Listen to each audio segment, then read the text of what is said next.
Bogawantalawa Q பிரிவு மக்கள் எதிர்நோக்கும் பிரச்சினைகள் தொடர்பில் ஆராய்வதற்காக பிரஜைகள் முன்னணியின் செயலாளர் நாயகமும் பாராளுமன்ற உறுப்பினருமான ஜெயஸ்ரீரங்கா அங்கு சென்றிருந்தார். கியூ பிரிவு மக்கள் விடுத்த வேண்டுகோளுக்கு அமைய பாராளுமன்ற உறுப்பினர் அங்கு சென்றிருந்தார். பாராளுமன்ற உறுப்பினர் ஜெயஸ்ரீரங்கா கியூ தோட்டத்திற்கு நேற்று விஜயம் மேற்கொண்ட போது அவருக்கு அமோக வரவேற்பு அளிக்கப்பட்டது. இரவு 9 மணியளவில் நடைபெற்ற இந்த சந்திப்பில் கொட்டும் மழையினையும் பொருட்படுத்தாது அதிக அளவிலான மக்கள் இந்த நிகழ்வில் கலந்து கொண்டிருந்தனர்.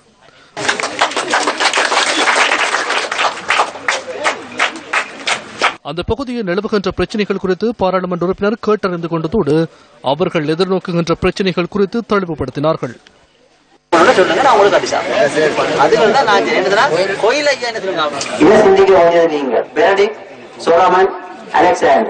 நீங்க எல்லாம் என்ன யோசிக்க நீங்க நம்பி ஏமாந்தது முடிஞ்சது.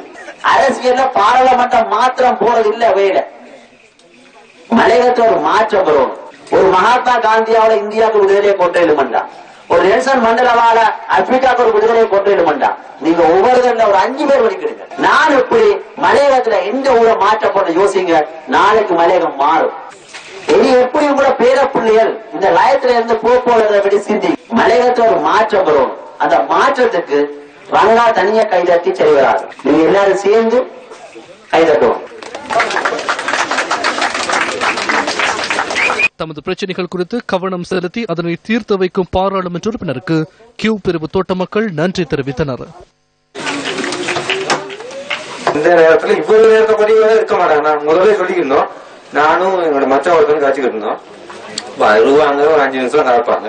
இது வளமையா நடக்கிறது தானே அப்படின்னு கூட சொல்லிக்கிறேன். ஆனா அப்படி இல்லாம இந்த நேரத்துல நமக்காக இவ்வளவு நேரம் நம்மள கேள்விகளுக்கெல்லாம் பதில் சொல்லிக்கிட்டு அது கேட்கிற நேரம் எனக்கு சரியான சந்தோஷமா இருக்கு. ஆனா இதுவரைக்கும் இவ்வளவு பேர் வந்திருக்காங்க. என்னோட குறைகளை கேட்ட பாணி இல்ல. நானும் எத்தனையோ வருஷமா அந்த பரம்பரை எங்க தாய்த்த பண்ண இருந்து ஒரே கட்சியில தான் நான் இருந்திருக்கேன். ஆனா இப்படியான ஒரு விளக்கத்தை சொல்றது நான் அன்னைக்கு தான் பாக்கணும். எனக்கு ஒரு வந்து இவ்வளவு நேரம் காய்ச்சல் சரியான சந்தோஷமா இருக்கு. 45 வயசு அனுபவத்துல இதுதான் பெஸ்ட் அனுபவம்னு நினைக்கிறேன். நன்றி சொல்றேன். ஏற்கனவே எங்களுடைய நீங்க சொன்னது போல பழமை வாய்ந்த தொழிற்சங்கவாதிகள் ஒருவரை ஒருவர் குறை கூறுவாங்க. இங்க வந்து அவங்களுக்கு போட்டுப்படாங்க நான் இதை செஞ்சாரன் அதை செஞ்சாரன்ட்டு. ஆனா நாங்களும் நீங்க சொன்னது போல நம்பி ஏமாந்து போனவர்களாக தான் இவ்வளவு காலமா இருந்திருக்கோம். ஆனா இப்ப எங்களுடைய இளம் தலைமுறையினால அந்த பெற்றோர்களுக்கு எங்க மத்தியில வந்து எங்களுடைய பிள்ளைகளை அந்த சூழ்நிலையில உருவாக்கி நாங்க வளர்க்கிற தயார் நிலையில இல்ல.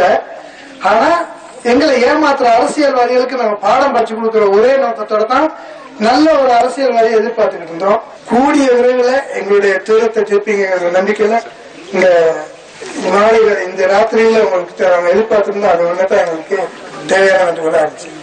கிட்டத்தட்ட நம்மளுக்கு காணக்கூடியதா இருக்க ஒரு இடம் தான் இந்த வெஞ்சர்ல பாத்தீங்கன்னா புதுசா ஒரு மண்டபமே கட்டியிருக்காங்க. பெரிய வேலையா அந்த வேலையை செஞ்சு கொடுத்திருக்காரு.